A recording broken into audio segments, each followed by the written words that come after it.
Sir. You did. 19 ang pulis, pero yung pumasok ilan?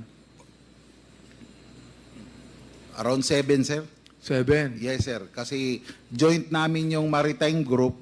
Yung maritime group, sir, na kasama namin na nakipag-join doon sa operation, outside perimeter security lang sila, sir. At naka-full battle gear kayong lahat. We were armed with M16 and our service firearms, sir. Ayun. Oo. Opo. Full battle gear kayo, 7 kayo, pumasok kayo para arrestuhin ng isang tao. Sir. Opo, sir, pero hindi ako kasama sa pumasok, sir. Ang alam ninyo na merong tinatawag na agreement itong mga jail guards with the late mayor. Totoo ba yan? Yun po ang information, sir. Pero hindi nyo inaresto yung jail guards.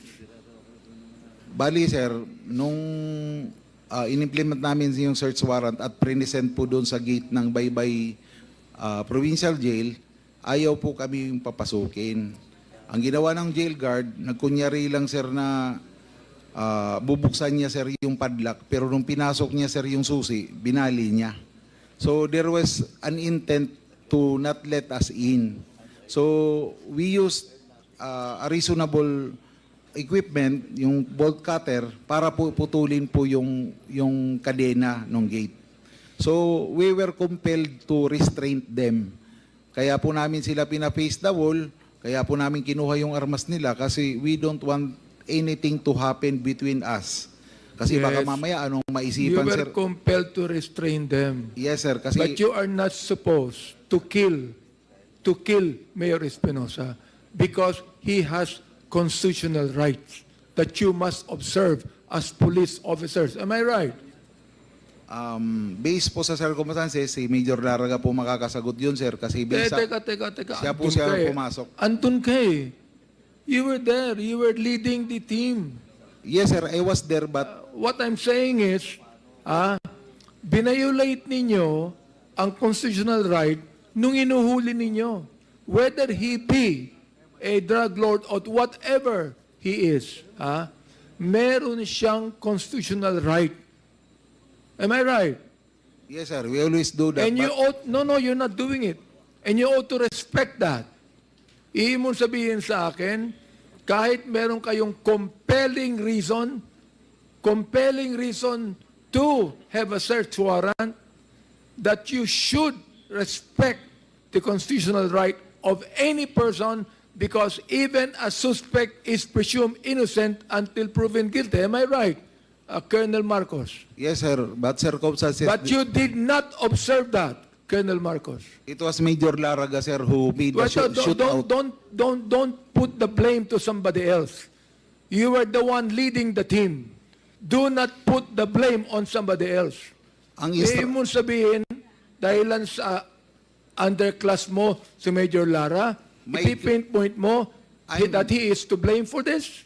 My clear instruction, sir, is to arrest Mayor Espinosa and Raul Yap. That was my clear instruction. So that's your clear instruction. Yes, so sir. Nung napatay itong si Mayor Espinosa, anong ginawa mo kay Major Lara? I asked him what happened, sir. Anong ginawa mo sa kanya? Tinanong ko siya, sir, bakit nagkabarilan sa loob? At tinanong mo lang, Ngayon, sabi niya, sir, Hindi mo- lumaban, may baril daw, sir, eh. hindi mo kinuha yung baril niya, hindi mo kinuha yung tsapa niya, o kaya naman, tinanggal mo siya sa posisyon. Hindi mo ginawa yon. Hindi mo ginawa yon. Hindi po, sir. So, my goodness, you're going to blame your underclass, Major Lara, na pumatay doon. Alam mong mali ang ginawa niya. That's why you're pointing him eh. Alam mong mali ang ginawa niya. You should have arrested him. You should have removed him from his opposition. Sapagkat yan dapat ang ginagawa ng police. Am I right? Yes, sir, but I believe Major Laraga has to defend himself. Can I ask Atty. Neri, kung halimbawa, Atty. Neri, kung halimbawa, biniblame niya si Major Lara, okay? Hindi siya, samantala siya ang leader ng team. Anong dapat ang ginawa ni Colonel Marcos kay Major Lara? Under the rules, Mr. Chair, dapat pinaimbestigahan niya. Kasi the claim of self-defense is not something na iabsuelto ng higher up niya. Meaning to say, ang pwedeng sabihin ni Colonel Marcos, sorry Major sa ilalim ng batas, inamin mong pinatay mo, ang sabi mo nag-self-defense ka, kakasuhan ka namin, ilabas mo na lang sa korte yung depensa mo. But ako, as a colonel, I am not a judge, I am not a prosecutor, I have no power to absolve you. So there is already probable cause, Mr. Chair, na may nangyaring pagpatay. Inamin, Mr. Chair. So kasuhan mo na lang. And that's the DOJ opinion in many instances of claims to self-defense. Kasi otherwise, Mr. Chair, kung ang isang koronel o sino man ay magsabi, self-defense pala nanlaban, okay, di ang mangyari sa buong Pilipinas, Mr. Chair, ganun-ganun na lang, na anybody can just claim self-defense.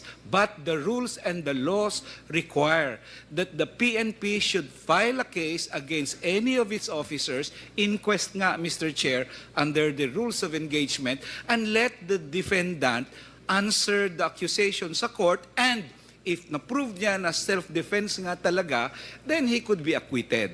But the colonel or the general or Senator Bato or anybody, even the president, cannot absolve any police officer who killed somebody on the mere say-so of that police officer na self-defense ang ginawa niya po. Mr. Chair, did we invite Major Laraga here? Comsec, inibita ba natin si Major Laraga? Wala, ano? We would like to, I'd like to make a motion to invite him in the next hearing. Comsec, please take note of the request of Congressman Abante and kindly wrap up, Congressman Abante.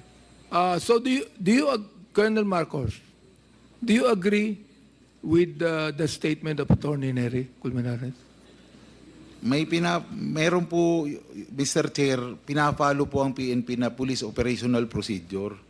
That it's not within the police procedure. Colonel Marcos, do not make me ignorant of that. Ibig mong sabihin, procedure ninyo na meron kayong search warrant, papasukin nyo ang selda, papatayin nyo yung tao, ganun ba yung procedure? Wala po akong instruction, sir, na patayin. Ang sabi ko, arrestuhin, sir.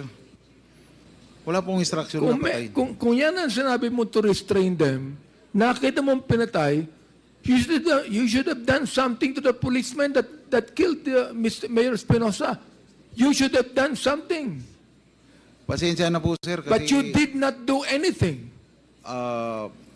sabi ko nga po, sir, based on procedure sa PNP, wala naman pong sinabi na arestuhin ko yung kasamahan ko na nakapatay during police operation unless na there is probable cause that he made it with intent. Kumbaga, may intention talaga siyang patayin. CHR, so you believe that the policeman violated his constitutional right and they are guilty of a human rights violation? Your Honor, yes, it is the stand of the Commission per its resolution in 2018 that Sir Marcos, as respondent in the case of the then now deceased Mayor Espinosa, violated the human rights of Mayor Espinosa due to the death resulting from the operation that they conducted inside the jail, Your Honor. I Yes, hope, Your Mr. Honor. Chair,